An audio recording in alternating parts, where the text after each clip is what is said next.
Yeah, just give me another minute to gather myself. What? Oh, we're rolling? Okay. Hey, gang.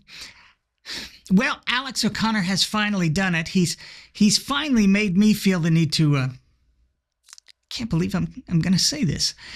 He's finally made me feel the need to use my platform here on YouTube to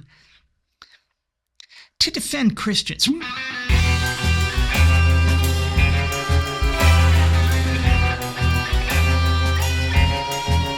So Alex posted a video on his channel that he titled, "I've realized that Christianity is more plausible than I thought." My last video addressed this newfound plausibility, but now he's mildly upset at both make-believers and non-believers for being confused about where he, Alex, stands.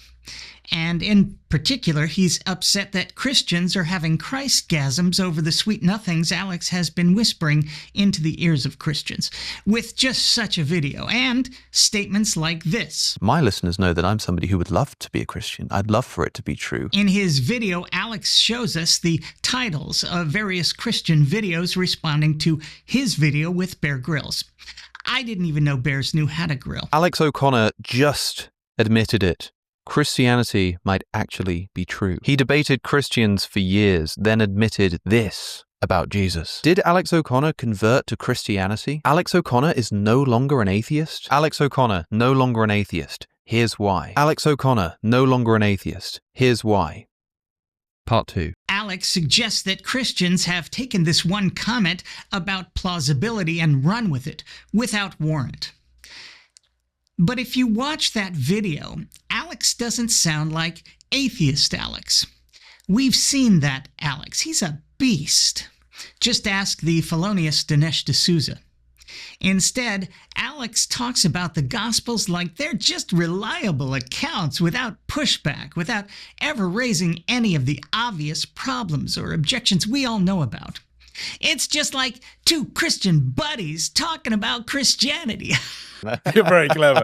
Because that... Listen to Alex talk to Smokey about Churchillian drift. Have you heard of the Churchillian drift? Where, like, quotes get attributed to Churchill, even though he never said them. Same thing happens with C.S. Lewis. Yeah. And he said, imagine if the only information you had historically about Churchill was a book of apocryphal quotes that he never actually said, but that people believed he said.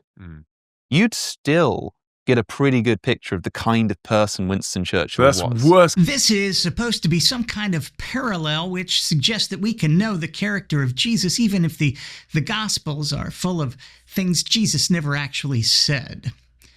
Of course, this Christian apologetic offered by Alex falls short because in the case of Churchill, we first know that Churchill existed. And we genuinely know of things he actually said, which we can compare against the apocryphal sayings to see if they really do align with the actual character of Winston Churchill. We have nothing like that for Jesus. Now, to be clear, if that's what Alex wants to do, no one should have a problem with him having such conversations in that manner. But if Alex is walking like a Christian and quacking like a Christian and swimming like a Christian, then he probably shouldn't be upset by Christians thinking that he's become a Christian. Especially when Alex knows that the entire Christian project is built on hoping for things which are clearly not evident or run contrary to the evidence. Unwarranted assumptions are Christianity's flesh and blood. Alex then talks about his atheist bona fides, and they are impressive. Take a look. So this video was taken from my second YouTube channel, More Alex O'Connor, and I just want to show you some other YouTube video titles from that self-same YouTube channel. Debating why the Bible isn't true versus Dinesh D'Souza. Was Jesus the serpent in the Garden of Eden? Pressing Ben Shapiro on contradictions in Scripture. Why contradictions in the Bible matter. And across my content, I've got videos explaining why I think Jesus didn't claim to be God. Where Jesus is specifically asked to clarify his relationship to the Father and tells us that he is only in relationship with him in such a way that everybody else can be in relationship with them too. Why the problem of evil is the biggest problem for Christianity. I don't think I'd expect to see anything like this circus of suffering. How the Bible obviously contains falsehoods and mythologies and often contradicts itself. Every contradiction?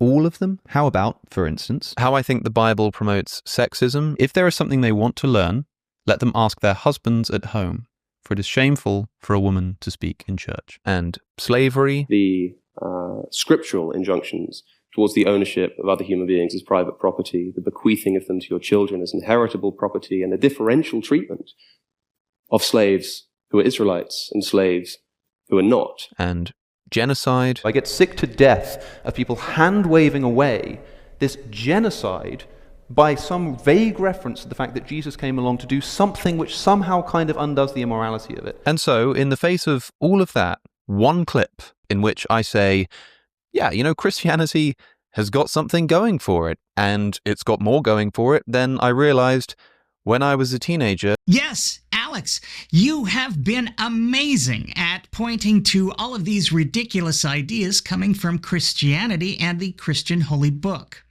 Jesus never claiming to be God, the insurmountable problem of evil, the falsehoods, mythologies, and contradictions, the misogyny, the embrace of chattel slavery, the genocide, horrible stuff.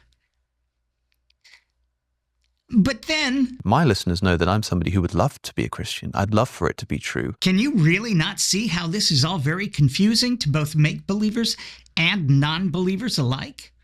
I mean, we all know that it's a package deal. You don't get the Christianity without the problem of evil, the falsehoods, mythologies, and contradictions. You have to take the misogyny, the chattel slavery, and the genocide too. Which makes any sane atheist wonder why, in Hitchin's holy name, you'd want this awful thing to be true. Hashtag human sacrifice. And again, it's not just this one thing you said, Alex, when talking to Teddy Bear. You even pointed to this comment of yours in your own response video. How do we explain the fact that this man gets crucified by the Romans, and then people claim to see him after he died, and were willing to be put to death for that belief? Fact? This is not strong-manning the case for Christianity. It's bending over backwards to make the Christ story seem more plausible. And Alex is more than educated enough on the topic to know that. Who claimed to see the risen Jesus alive after he died? People? Really? I only know of one, Paul, who said so himself. And even that was visionary rather than physical. Nor do we have evidence of these non-existent people who claim to see the risen Jesus being put to death for that belief. Alex knows this. Now, in all fairness, Alex walked those comments back in that same interview.